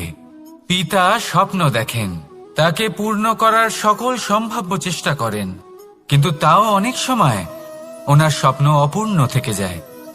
তখন পিতা ভাবেন যে স্বপ্ন উনি পূর্ণ করতে পারেননি, ওনার সন্তান তা অবশ্যই পূরণ করবে। যে স্থানে উনি কখনো পৌঁছতে পারেননি, সেই স্থানে ওনার পুত্র অবশ্যই পৌঁছবে। পিতা নিজের সন্তানের ভবিষ্যৎ নিয়ে সেই স্বপ্ন দেখেন, আর যখন সেই সন্তান সামনে এগোতে থাকে, তখন তার দুঃখ হয় না, বরং গর্ব হয়। ওনার ভালো লাগে এটা দেখে যে ওনার সন্তান অনেক উন্নতি করছে। কিন্তু যখন সন্তান নিজের অভিভাবকের শক্তি দেখে, তার যশ দেখে হিংসা করতে থাকে, সমস্যা সেইখানেই শুরু হয়। সেই জন্য সকল সন্তানকে এটা মনে রাখতে হবে, দেখুন, পুত্র হবার সুবাদে, এক সন্তান হবার সুবাদে এটা হলো আপনার অধিকার যে আপনি আপনার পিতার থেকে বেশি উন্নতি করবেন। আপনার পিতাও এটাই চান, কিন্তু সুস্থভাবে এটা করুন। একটা রেখা টেনে নিন যাতে আপনি তাতে এগোতে পারেন আর আপনার পিতার তাতে গর্ববোধ হয়, আর সেই বিষয়ে দুঃখ না হয় যে আমার সন্তান আমাকেই ছোট করার চেষ্টা করছে। ইতিহাস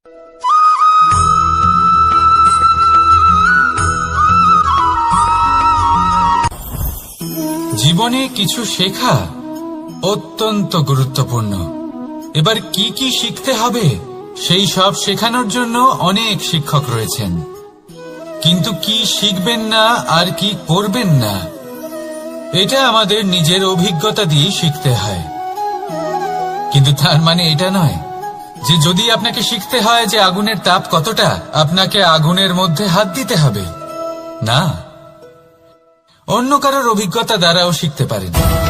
প্রশ্ন শুধুমাত্র একটাই যে আপনি কি শিখতে চান নাকি চান না। যদি আপনি এটাই ভাবেন যে আমি শুধুই নিজের অভিজ্ঞতা দ্বারাই শিখতে চাই, তাহলে জীবনকাল ছোট মনে হবে, অনেক কিছুই শিখতে পারবেন না। তাই নিজের সাথে সাথে বড়দের অভিজ্ঞতা দ্বারাও শেখা শুরু করে দিন। এই সংসারের অভিজ্ঞতা দ্বারা শিখতে শুরু করে দিন। আর এটা নিশ্চিত রূপে শেখা আবশ্যক যে কখন কি করবেন না, কোথায় থামতে হবে আর কোথায় থামবেন না।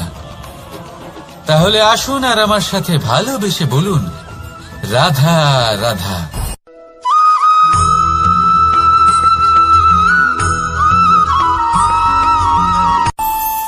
আমাদের মনে যখন কোনো প্রশ্ন ওঠে, কোনো দ্বন্দ্ব জাগে, তখন আমরা যাই আমাদের গুরুর কাছে, আমাদের আরাধ্যের কাছে গিয়ে জিজ্ঞেস করি। এইভাবেই একদিন আমি পৌঁছলাম আমার আরাধ্যের কাছে, আমার মহাদেবের কাছে, আর ওনাকে প্রশ্ন করলাম যে মহাদেব, জীবনে আনন্দ পাওয়ার, উৎসব পালনের, প্রেম ভাগ করে নেবার, জীবনকে উপভোগ করে নেওয়ার সর্বশ্রেষ্ঠ সময় কোনটা? মহাদেব হাসলেন আর উনি বললেন, জীবনে উৎসব পালনের সবথেকে শ্রেষ্ঠ দিন হল মৃত্যুর ঠিক আগের দিনটা। প্রেম ভাগ করে নেওয়ার সবথেকে শ্রেষ্ঠ মুহূর্ত হল মৃত্যুর ঠিক আগের মুহূর্ত। জীবনকে উপভোগ করে নেওয়ার সর্বশ্রেষ্ঠ প্রহর হল মৃত্যুর এক প্রহর পূর্বে। তখন আমি চমকে গেলাম। আমি বললাম, কিন্তু মহাদেব, মৃত্যু তো অনিশ্চিত, আমরা জানিও না কবে আমাদের মৃত্যু হবে। মহাদেব আবার হাসলেন। উনি বললেন যে যদি আমরা এভাবে জীবন কাটাই যে আমরা জীবনের প্রত্যেক দিন, প্রত্যেক মুহূর্ত, প্রত্যেক প্রহর শেষ বলে মনে করি, তাহলে আমাদের সমস্ত জীবন আনন্দের সাথেই অতিবাহিত হবে। কি বলেন?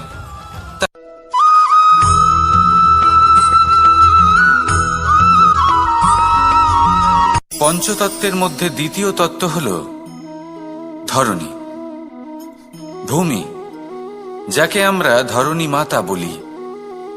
এই ধরণী ধৈর্য ধারণ করে, আর এর ওপরেই আমাদের সমগ্র সংসার নির্ভরশীল। কারণ এই ভূমি সহ্য ক্ষমতা রাখে, এর সহ্য ক্ষমতা হল অপরিসীম। সন্তান যতই আঘাত প্রদান করুক না কেন, প্রেম পূর্বক সহ্য করে, আর তার বদলে অমূল্য রত্ন প্রদান করে। সন্তান যদি হাল চালায়, তাহলে তার বদলে তাকে অন্ন প্রদান করে। এটাই হলো ধরণী। এবার এর থেকে আমরা কি শিক্ষা পেতে পারি? এটাই যে কারোর জন্য কিছু করা বা কাউকে কিছু দেওয়া মনে কোনো কামনা ছাড়াই।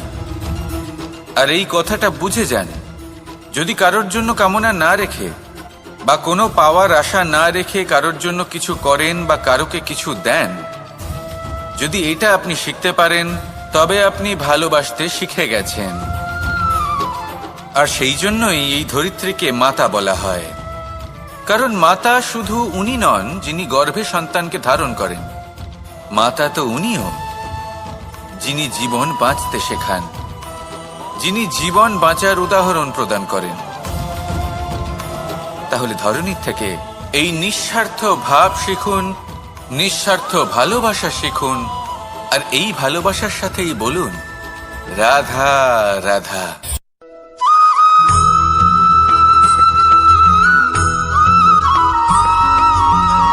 এই সংসারে কোনো বস্তু হোক বা ব্যক্তি হোক, তার একার গুরুত্ব কিন্তু খুব বেশি নয়।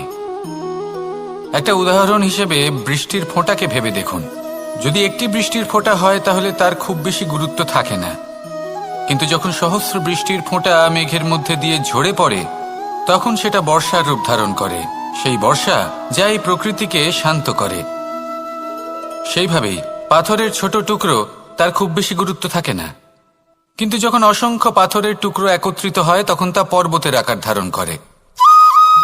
সেইভাবেই কিছু মানুষ যখন একত্রিত হন তখন তৈরি হয় পরিবার, কিছু পরিবার যখন একত্রিত হয় তখন তৈরি হয় সমাজ, যখন অনেক সংখ্যক সমাজ একত্রিত হয় তখন তৈরি হয় রাজ্য। এবার এই রাজ্যের সবথেকে গুরুত্বপূর্ণ ব্যক্তি হতে পারেন রাজা, কিন্তু তাও সেই রাজা একা কিছু করতে পারেন না। যুদ্ধ লড়ার সময় তারও নিজের সৈন্যদলকে প্রয়োজন পড়ে। কিন্তু এই সংসারে এমন একজন ব্যক্তি আছেন যিনি একাই সব কাজ করতে থাকেন, এবং সেই ব্যক্তি হলেন মা। আমাদের জীবনে একজন পিতার ভূমিকা কিন্তু নিঃসন্দেহে অমূল্য, কিন্তু আমাদের সকলের জীবনে যে ভূমিকা একজন মায়ের তা অন্য কারোর থাকে না। একজন মা একাই সন্তানকে বড় করতে পারেন, সংস্কারী করে তুলতে পারেন, তার জন্য পরিশ্রম করেন। আর এত কিছু কাজ করার পরেও তার কাজের জন্য তিনি প্রশংসা অবশ্য পান না। উল্টে যদি সেই সন্তান অনুচিত পথে চালিত হয়, অনুচিত কর্ম করে, তখন সেই মাকেই অপবাদের পাত্র হয়ে উঠতে হয়। আমাদের জীবনে মায়ের যোগদান কতটা সেটা বুঝুন। আপনাকে বড় করে তোলার জন্য উনি কতটা পরিশ্রম করেছেন সেটা বুঝুন। আজ থেকে, এখন থেকে, এই মুহূর্ত থেকে মাকে সম্মান করতে শিখুন। যখন সময় পাবেন, যখন সুযোগ হবে, তখন তার প্রশংসা করুন, ওনারও ভালো লাগবে। আর মায়ের এই মমতার জন্য, তার এই ভূমিকার জন্য আসুন সবাই মিলে আমরা তাকে প্রণাম করি, আর সকলে মিলে ভালোবেসে বলি রাধা রাধা।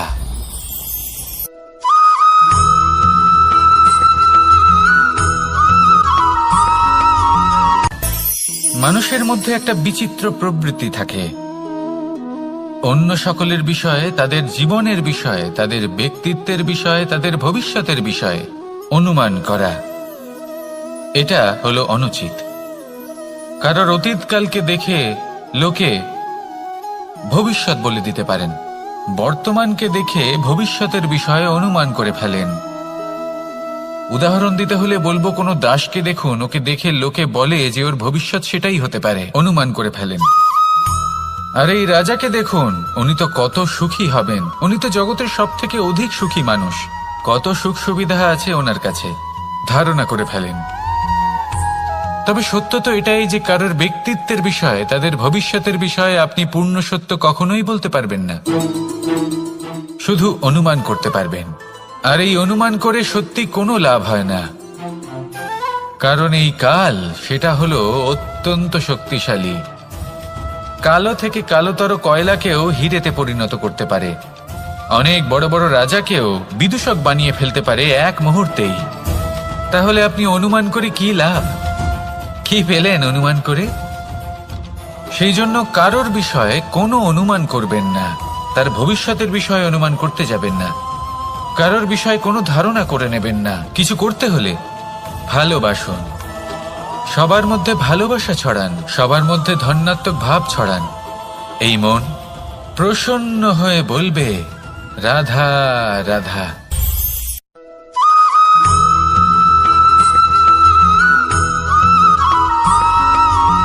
পঞ্চতত্ত্বের মধ্যে দ্বিতীয় তত্ত্ব হল ধরণী, ভূমি, যাকে আমরা ধরণী মাতা বলি।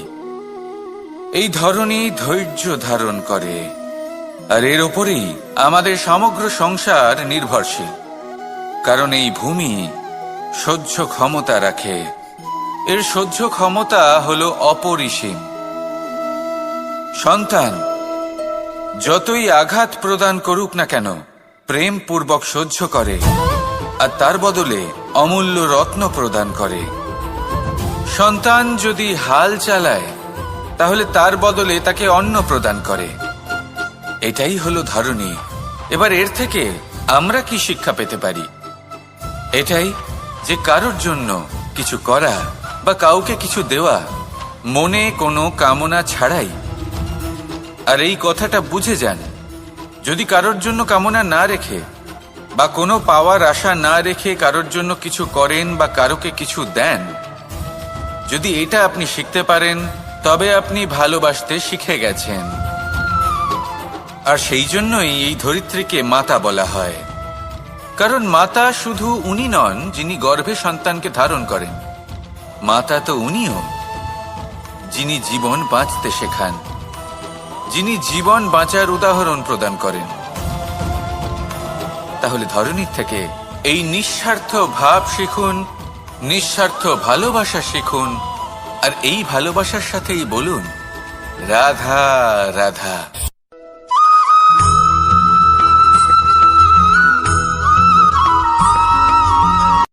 সংসারে আমাদের জীবনে যখন কোনো সুখ বা দুঃখ আসে, তার জন্য আমরা কাউকে না কাউকে অবশ্যই দায়ী করে থাকি, তাই না? এই ব্যক্তি আমাদের সাথে এরকম কাজ করেছেন, তাই আমার সাথে এমন হলো। ওই ব্যক্তি যদি এমনটা না করতেন, তাহলে আজ আমি ওই স্থানে পৌঁছতে পারতাম। সবই আপনার দৃষ্টিভঙ্গির ওপর নির্ভরশীল। আর যদি আপনার দৃষ্টিভঙ্গি এমন হয়, তাহলে তা অনুচিত। সত্যি কথা বলতে এই সংসারে ভিন্ন ভিন্ন ধরনের মানুষ আছে। এটা আপনার উপর নির্ভর করছে কিভাবে তাদের স্বাগত জানাবেন। একবার ভাবুন, আমি আমার দুটো হাত সামনে নিয়ে এলাম, দুটো মুঠো খুলে দিলাম। দুই প্রকারের মানুষ আসবেন, কিছু না কিছু দিয়ে যাবেন। এই মুঠো যদি আমি বন্ধ করে দিই, তাহলে না কেউ আমাকে কিছু দিতে পারবে, না আমার কিছু যাবে আসবে। নিশ্চয়ই বুঝতে পারছেন এই দুই ধরনের ব্যক্তি কারা এবং তারা কি দিয়ে যান। আমি যদি নিজের মুঠো খুলে দিই, তাহলে কিছু ভালো মানুষ আসবেন, আমাকে আনন্দ, সন্তুষ্টি, জ্ঞান প্রদান করে যাবেন, ভালো অভিজ্ঞতা দিয়ে যাবেন। কোনো খারাপ ব্যক্তি যদি আসেন, তাহলে তিনিও খারাপ অভিজ্ঞতা দেবেন, যার থেকে আমি শিক্ষা লাভ করব। এই সব কিছু আমি লাভ করতে পারি। মুঠো যদি বন্ধ করে রাখি, তাহলে আমি কিছুই পাবো না। দেখুন, এই সংসারে প্রত্যেকের জীবনে এইরকম। প্রত্যেকের জীবনে সবকিছুই আছে, ভালো খারাপ দুই মানুষই আছে। ভালো অভিজ্ঞতা আছে, খারাপ অভিজ্ঞতা আছে। নির্ভর করছে আপনার উপর যে আপনি কি করবেন, এনাদের স্বাগত কিভাবে জানাবেন, কার থেকে কি বুঝবেন, কি শিখতে পারবেন, আর কোন দৃষ্টিভঙ্গি নিয়ে অগ্রসর হবেন। এটাই নির্ধারণ করবে যে আপনার জীবন কেমন হবে। আসুন আমার সাথে ভালোবেসে বলুন রাধা রাধা।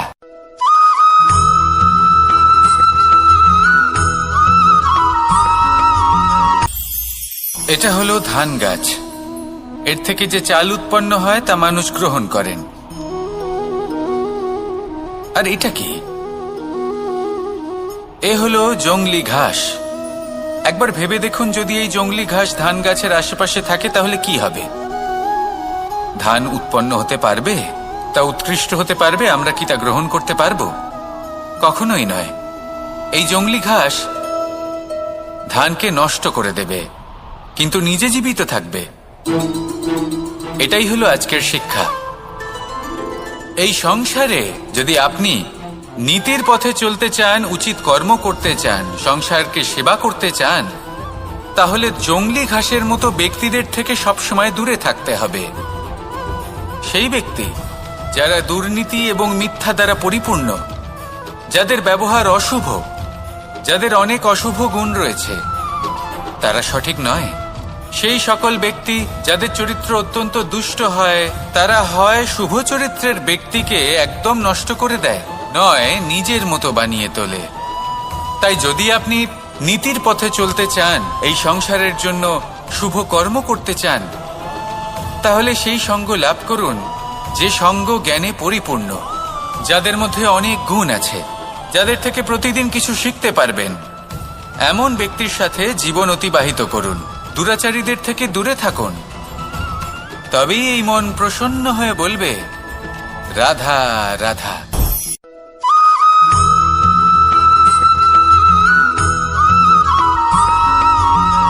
মানুষের মানসিকতা এমন হয় যে সে যতটা করে আশা করে যে তার থেকে অনেক বেশি তার বদলে সে পাবে। দেখুন, সবকিছুই আপনার ভাবনা চিন্তার উপর নির্ভর করছে। আপনি যদি ফলের বিষয়ে ভেবে কর্ম করতে থাকেন, তাহলে সেটা অনুচিত। জীবনের আসল আনন্দ হলো নিজের কর্ম করতে থাকা, ফলের চিন্তা করা উচিত নয়। যদি আপনি এরকম ভাবেন যে আমি এতটা করছি, আমার এতটা পাওয়া উচিত, সেই ভাবনা অনুচিত। যদি আপনি সেবার মানসিকতা নিয়ে কর্ম করতে থাকেন, কর্মচক্রে প্রবাহিত হন, যদি আপনি এমন ভাবনা রাখেন যে আমি এতটা পাচ্ছি, তাই এর থেকে অনেক বেশি আমি কর্ম করব, তাহলে নিশ্চিত রূপে আপনি যতটা করছেন তার থেকে অনেক বেশি আপনি পাবেন। আপনার আশার থেকে অনেক বেশি আপনি পাবেন। শুধু জীবনে অনেক বেশি কাজ করতে থাকুন, ফলের চিন্তা করবেন না। আর মনে রাখবেন, এই ভাবনাই সব থেকে বড় বীজ। কর্মের উপর বিশ্বাস রাখুন। জীবনে যা যা আপনি চান সবই সুখময় হবে। আসুন আর আমার সাথে ভালোবেসে বলুন, রাধা রাধা।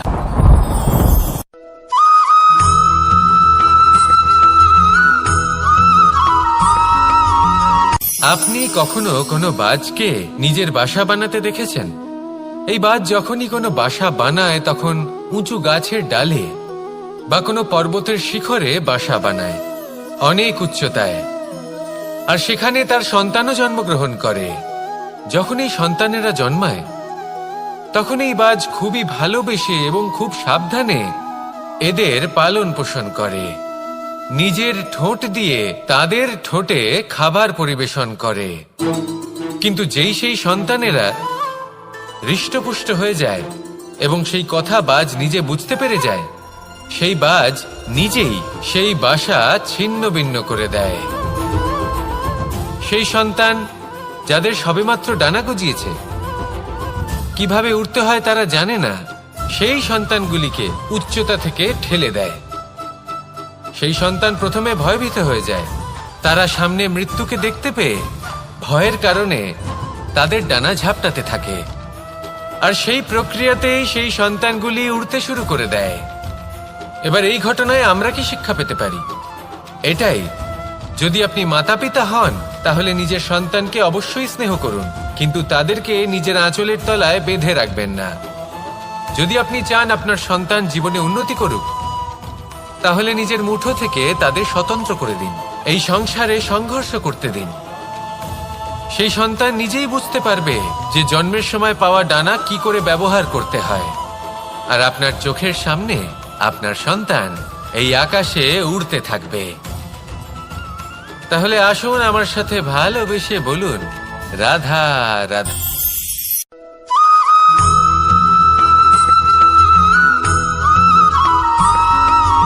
বসন্ত ঋতু, এই সময় মন আনন্দে ভরে থাকে।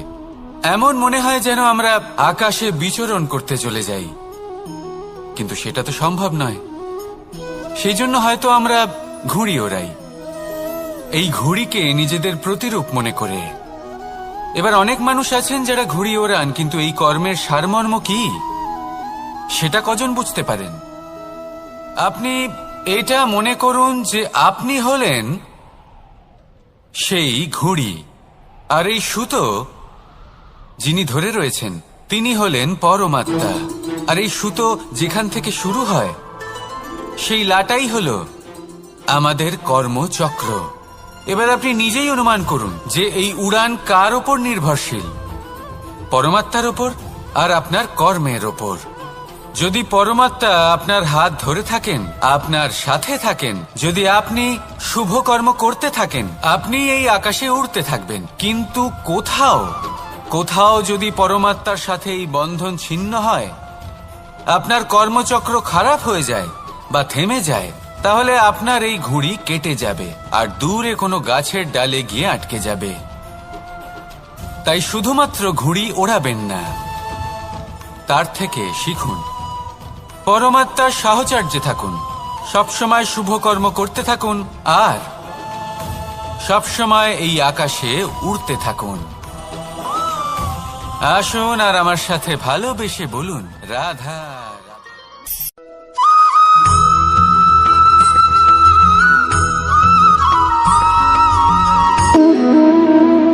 সম্পর্ক হলো আমাদের জীবনের একটি আধার। কিছু সম্পর্ক এমন যা আমরা জন্মসূত্রে লাভ করি, যেমন পরিবার, মা, বাবা। কিছু সম্পর্ক আছে যা আমরা জীবনে অর্জন করে থাকি, তা সে প্রেমের হোক, স্নেহের হোক বা বন্ধুত্বের। এই সকল সম্পর্ক লাভ করার বা গড়ে তোলার 5টি ধাপ রয়েছে। প্রথম ধাপ, কোনো ব্যক্তির সাথে আলাপ হওয়া, তার সাথে কথা বলা বা তাকে দেখা। দ্বিতীয় ধাপ, সে ব্যক্তিকে আমাদের ভালো লাগা। তৃতীয় ধাপ, আমাদের এটা চাইতে শুরু করা যে জীবনে এই ব্যক্তি যেন আমাদের বন্ধু হন, আমাদের জীবনে থাকেন, বা আমাদের কাউকে ভালোবেসে ফেলা আর এটা আমাদের ভাবা বা চাওয়া যে সেই ব্যক্তি যেন আজীবন আমার সাথে থাকেন, আমার জীবনে আমার সাথী হয়ে। চতুর্থ ধাপ, লাভ করা। এবার এই ধাপটি অনেক মানুষের পক্ষেই খুবই সরল হয়, বড়ই সরলভাবে নিজেদের সঙ্গীকে লাভ করে থাকেন। কিছু মানুষের জন্য এই ধাপ অত্যন্ত কঠিন হয়ে থাকে। অনেক প্রতিকূল পরিস্থিতির উপর জয়লাভ করে তারা সঙ্গীকে লাভ করেন, কিন্তু লাভ অবশ্যই করেন। এরপরে আসে পঞ্চম, অন্তিম এবং সব থেকে গুরুত্বপূর্ণ ধাপ। সেটা হলো সেই সম্পর্ক পালন করা। এটা হলো এমন এক বিষয় যা প্রত্যেক মানুষের শেখা উচিত। যদি ব্যক্তি নিজের জীবনে সম্পর্ক রক্ষা করতে শিখে যান, তবে প্রত্যেক সম্পর্ক তার জীবনকে স্বর্গ করে তুলবে। আসুন আর আমার সাথে ভালোবেসে বলুন, রাধা রাধা।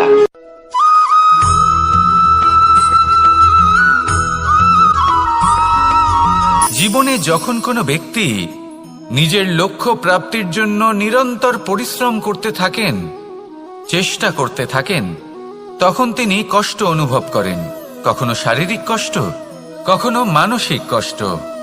এবার উনি এটা ভাবতে থাকেন যে আমি কি উচিত করছি নাকি অনুচিত করছি, কারণ অন্যদিকে এমন একজন